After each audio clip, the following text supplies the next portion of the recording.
महत्त्वाच्या बातम्यांवर महत्त्वाच्या बातम्या प्रायोजक पीतांबरी देवभक्ती 7-in-1 अगरबत्ती, जिथे पूजा तिथे देवभक्ती।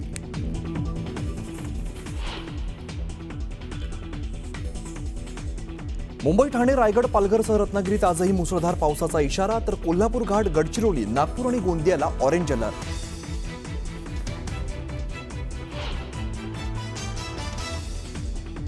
आजही ठाण्यासह नवी मुंबई, रायगडमधील शाळांना सुट्टी, रत्नागिरी, सिंधुदुर्ग, सांगलीसह साताऱ्यातील शाळाही आज बंद।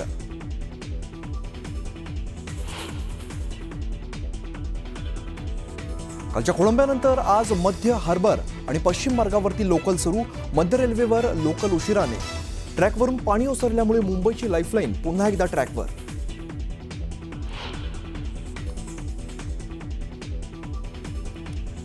खडकवासला धरणातून विसर्ग सुरू झाल्यामुळे पुण्यातील एकता नगर भागात पाणी भरलं, तर नागरिकांना सुरक्षित स्थळी स्थलांतरित करण्यास सुरुवात।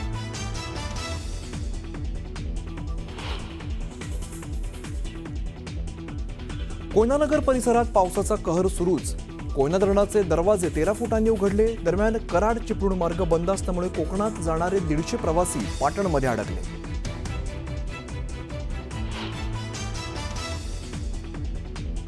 नाशिक शहरात मुसळधार पावसाला सुरुवात, गंगापूर धरणातून विसर्ग 1500 क्युसेक पर्यंत वाढवला जाणार, नदीकाठच्या नागरिकांना सतर्कतेचा इशारा।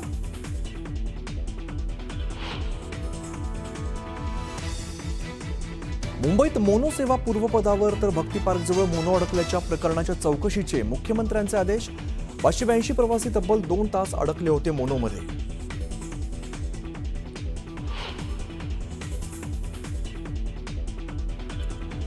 मुंबई महापालिकेच्या निवडणुकीपूर्वी ठाकरे बंधूंना मोठा धक्का, बेस्ट पतपेढीच्या निवडणुकीत ठाकरेंचे सर्व उमेदवार पराभूत, शशांकराव यांच्या पॅनलचे 14 तर प्रसाद लाड यांच्या समृद्धी पॅनलचे 7 उमेदवार विजयी।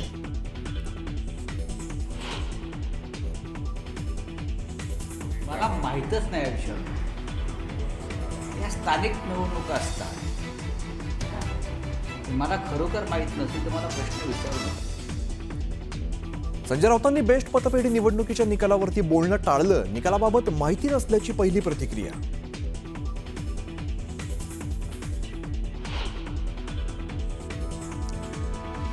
बेस्टच्या निवडणुकीत जागा दाखवली, ठाकरे ब्रँडच्या बॉसचे एकही उमेदवार निवडून येऊ शकले नाहीत, प्रसाद लाड यांनी ट्विट करत डिवचलं।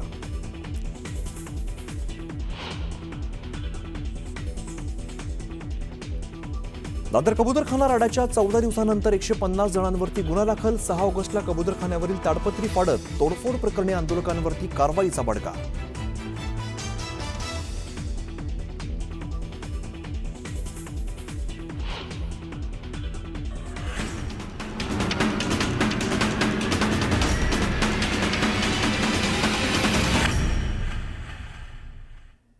पहिल्या मोठ्या बातमीने आपण बुलेटिनची सुरुवात करूया। खडकवासला धरणामधून मोठ्या प्रमाणात विसर्ग केला जातो आणि यामुळे पुणे परिसरामध्ये पाणी साचायला सुरुवात झालेली आहे। पुण्यातील एकता नगर परिसरात या सगळ्या सोसायटीमध्ये पाणी शिरायला सुरुवात झालेली आहे। सोसायटीच्या पार्किंग आणि रस्त्यावरती पाणी साचलंय, तर खडकवासला धरणातून सध्या 35,000 क्युसेक वेगाने विसर्ग केला जातोय। पाणी भरलेल्या इमारतीमधून नागरिकांना बाहेर काढलं जात आहे। दरम्यान घरातून बाहेर या असं आवाहन करून सुद्धा अनेक लोक घरातून बाहेर येत नसल्यामुळे बचाव करणारे अधिकारी सुद्धा वैतागलेत आणि नागरिकांना नोटीस सुद्धा पाठवण्यात आल्याची माहिती समोर येते। पुण्याच्या एकता नगरमध्ये मोठ्या प्रमाणात पाणी शिरलेलं आहे, प्रशासनाने वेळीच बाहेर पडण्याचा इशाराही दिलेला आहे। आपण काल रात्रीपासून 3 कुटुंब स्वतः महापालिकेने रेस्क्यू केलेले आहेत, त्यापैकी 2 कुटुंब आपली इथे बॅडमिंटन हॉल इथे आपण तात्पुरता निवारा याच्यामध्ये गेले आणि बाकी इतर कुटुंब आपापल्या नातेवाईकांकडे गेलेली आहेत। आणि आपण काल अगदी सकाळी 7 वाजल्यापासून जेव्हापासून आपल्याला पाण्याची सूचना मिळाली तेव्हापासून आपण कंटिन्यूस पब्लिक ॲड्रेस सिस्टीमद्वारे निंबजनगर, एकता नगरी, विठ्ठलनगर इतर भागामध्ये कंटिन्यू आपलं अनाउन्समेंट सुरू आहे। त्यामुळे ज्या नागरिकांनी प्रशासनाच्या आव्हानाला प्रतिसाद दिला ते स्वतःहून निघून गेलेले आहेत आणि काही नागरिकांना आपण कंटिन्यू म्हणजे अक्षरशः विनंती किंवा अर्ज करतोय तरी ते निघण्यास तयार नाही। आता जी फॅमिली आपल्या इथे कुटुंब पहिल्या मजल्यावरील द्वारकाईमध्ये निघण्यास तयार होते त्यांना महापालिकेच्या फायर ब्रिगेडच्या यंत्रणेमार्फत आपण सुरक्षित स्थळी सुरक्षितपणे बाहेर रेस्क्यू केलेले आहे, ते त्यांच्या नातेवाईकडे राहण्यास गेलेले आहेत।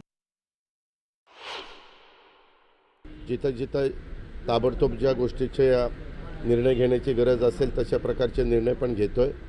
आता पुण्यामध्ये खडकवासल्याचं पाणी वरची सगळी धरणं सोडल्यामुळं पातळी वाढत चाललेली आहे, परंतु तिथं जिल्हाधिकारी नंतर PMC कमिशनर आणि बाकीची जी यंत्रणा SDRF NDRF या सगळ्यांना अलर्ट राहायला सांगितलेलं आहे। काही भागामध्ये पाणी जास्त झालेलं आहे, तिथल्या लोकांना स्थलांतर करायला सुरुवात केली। नदीला पाणी आल्यामुळं खडकवासल्याचं धरणाचं त्यामुळं पाण्याची पातळी जे खालचे पूल आहेत ते पाण्यामध्ये गेलेले आहेत, तिथली रहदारी पूर्णपणे थांबवलेली आहे। कुठल्याही परिस्थितीत कुणी तिथं धोका पत्करू नये अशा प्रकारच्या सूचना दिल्या आहेत। तर इकडे कोल्हापूरमध्ये कृष्णा पंचगंगा नद्यांच्या पाणी पातळीमध्ये वाढ झाली आणि नृसिंहवाडी मंदिरात पुराचं पाणी शिरलेलं आहे, त्यामुळे मंदिर दर्शनासाठी बंद करण्यात आलेलं आहे। पंचगंगा नदीच्या कुरुंदवाड शिरढोण या पुलावरती पुराचं पाणी आलेलं आहे, तर काही ठिकाणी पुराचं पाणी हे रस्त्यावरती आल्यामुळे वाहतूक सुद्धा बंद झालेली आहे। ज्ञानेश्वर साळोखे आमचे प्रतिनिधी या संदर्भातली अधिकची माहिती देतात। ज्ञानेश्वर, आपण बघतो कोल्हापुरात सुद्धा आता पंचगंगेची आणि कृष्णेची पाणी पातळी वाढायला लागलेली आहे। दत्त मंदिराला नृसिंहवाडीतल्या पुराच्या पाण्याचा विळखा आहे तो पडल्याचं आपल्याला पाहायला मिळते, कारण कोयनेतून जो विसर्ग मोठ्या प्रमाणात होते आणि इकडून पंचगंगा नदीतून जे पाण्याची पातळी आहे ती मोठ्या प्रमाणात वाढते, त्याच्या काठावरती संगमावरती असलेलं हे नृसिंहवाडीचं मंदिर आहे आणि या ठिकाणी सुद्धा कृष्णा नदीची पाणी पातळी गेल्या 24 तासात 7 फुटांनी वाढलेली आहे, त्यामुळे मंदिर पूर्णपणे आहे ते सध्या पाण्याखाली गेलेले आहे आणि तिथून दर्शन जे भाविकांना आहे ते बंद आता करण्यात आलेले आहे। उत्सव मूर्ती यापूर्वीच आहे ते इतरत्र हलवले आहेत, त्या ठिकाणी येऊन भाविकांनी दर्शन घ्यावं अशा पद्धतीचं आव्हान आहे ते करण्यात येते। मात्र या संपूर्ण परिसराला सध्या पुराच्या पाण्याचा विळखा आहे तो बसलेला पाहायला मिळते। कुरुंदवाड असू दे, शिरोडण असू दे, या परिसरातल्या मार्गावरती सुद्धा आहे ते मोठ्या प्रमाणात पाणी आलेले आहे, त्यातून वाहतूक सुद्धा आहे ती बंद करण्यात आलेली आहे। प्रशासनानं या ठिकाणी पाण्याचा अंदाज घेऊनच आहे ते नागरिकांनी प्रवास करावा अशा पद्धतीचं आवाहन आहे ते करण्यात आले। एकूणच पाहायला गेलं तर कोल्हापूरचा पुराचा विळखा आणखीन आता घट्ट होताना पाहायला मिळते। पंचगंगा नदीने इशारा पातळी ओलांडली आहे, सध्या धोका पातळीकडे तिची वाटचाल सुरू आहे आणि या सगळ्या परिस्थितीवर सध्या प्रशासन लक्ष ठेवून असल्याचं पाहायला मिळते। धन्यवाद ज्ञानेश्वर या माहितीसाठी।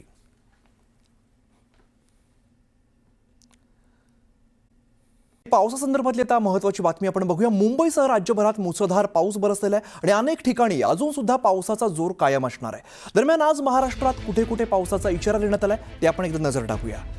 तर आपण बघतोय नकाशामध्ये मुंबईला सध्या रेड अलर्ट जारी करण्यात आलेला आहे। मुंबईनंतर ठाण्यामध्ये सुद्धा रेड अलर्ट दिलेला आहे। मुंबई, ठाणे आणि रायगडला सुद्धा त्याचबरोबर रेड अलर्ट बघायला मिळतोय। छत्रपती संभाजीनगर जिल्ह्यातील सोयगाव तालुक्यामध्ये वेताळवाडी रुद्रेश्वर या ठिकाणी पर्यटनासाठी आलेले 7 जण पुराच्या पाण्यामध्ये अडकलेले आहेत। रुद्रेश्वर लेणी पाहून परतताना वाहन चालकाने नदीपात्र ओलांडण्याचा प्रयत्न केला, मात्र मध्यभागी असतानाच अचानक पुराचा प्रवाह वाढला आणि हा प्रकार पाहून स्थानिक नागरिक तात्काळ धाव घेत वाहन ढकलून किनाऱ्यावरती त्याने आणलेला आहे। त्यातील 3 पुरुष आणि 4 महिलांना सुखरूप वाचवण्यात आलेला आहे। ट्रॅक्टर मालक सत्तार खान मेवाती यांच्या मदतीने वाहन बाहेर काढण्यात आलेलं आणि पर्यटकांचा जीव धोक्यात आला होता। या नागरिकाच्या धाडसानं मात्र ते बचावलेले आहेत। अविनाश आमचे प्रतिनिधी या संदर्भातली अधिकची माहिती देतात। अविनाश, काय नेमका प्रकार घडलेला आहे, कशा पद्धतीने ही गाडी अडकलेली होती? संपूर्ण प्रकार जर आपण बघितला तर सोयगाव तालुक्यातील वेताळवाडी या ठिकाणचा आहे। रुद्रेश्वर येथे पर्यटनासाठी मोठ्या संख्येने पर्यटक येतात। विशेष म्हणजे श्रावण सोमवार असल्यामुळं त्या ठिकाणी महादेवाचं जे मंदिर आहे तिथे दर्शनासाठी पर्यटक जातात। याच निमित्ताने काही पर्यटक त्या ठिकाणी आले होते, मात्र मागील 2 ते 3 दिवसापासून छत्रपती संभाजीनगर जिल्ह्यामध्ये जे ते जोराचा पाऊस सुरू आहे आणि त्यामुळे नदी नाल्यांना मोठा पूर आपल्याला आलेला पाहायला मिळतोय।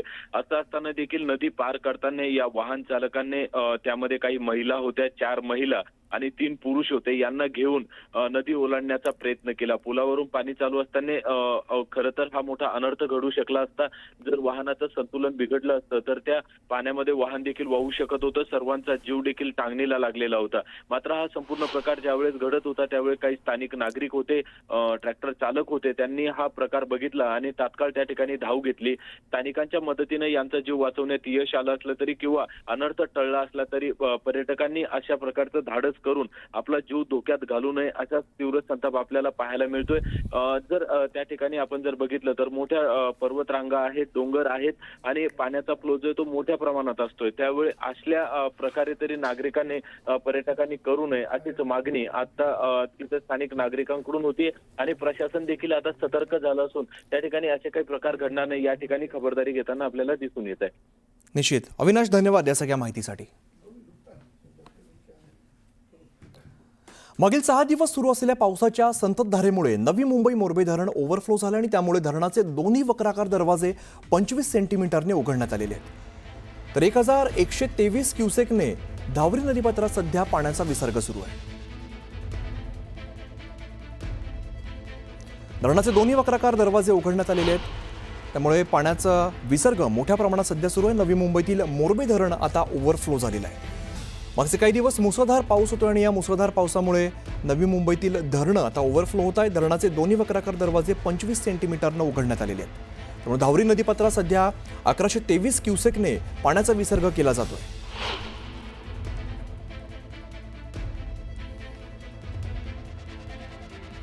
तर खडकवासला धरणातून पुन्हा पाण्याचा विसर्ग वाढवला जाणार आहे आणि धरणामधून 39,000 क्युसेकने पाण्याचा विसर्ग होणार आहे.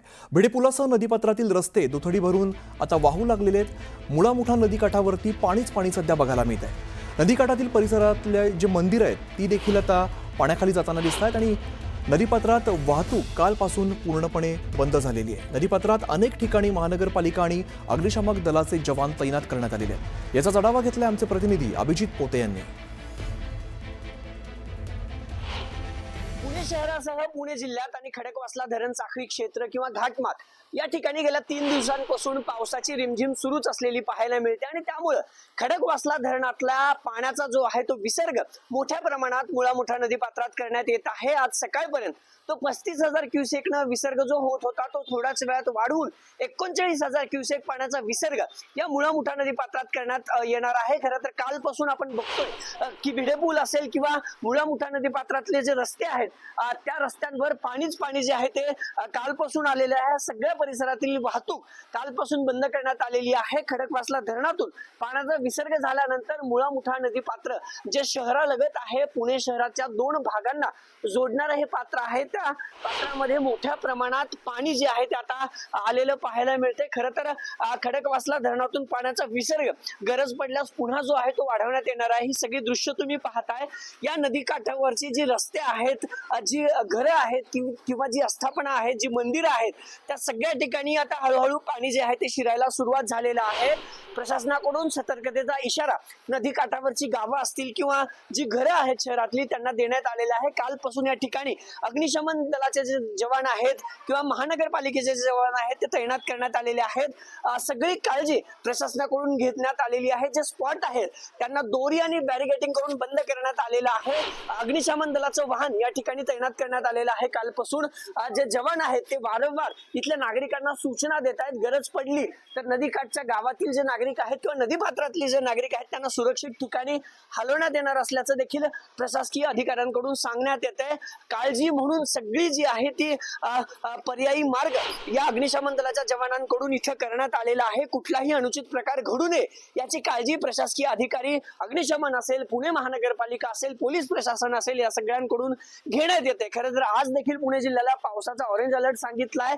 पाऊस आज दिवसभर असाच सुरू असेल असं खरं तर हवामान शाळेकडून, हवामान वेधशाळेकडून सांगण्यात आलेलं आहे. आणि ही सगळी दृश्य तुम्ही पाहताय. खडकवासला धरणातून पाण्याचा विसर्ग वाढवल्यानंतर या सगळ्या भिडेपूल परिसर असेल किंवा नदीकाठचा परिसर असेल, पाणी या नदीपात्रातलं दुथडी भरून वाहतंय आणि त्याच पार्श्वभूमीवर प्रशासन आता अलर्ट मोडवर आलेलं पाहायला मिळतंय. अभिजित पोते, न्यूज 18 लोकमत, पुणे.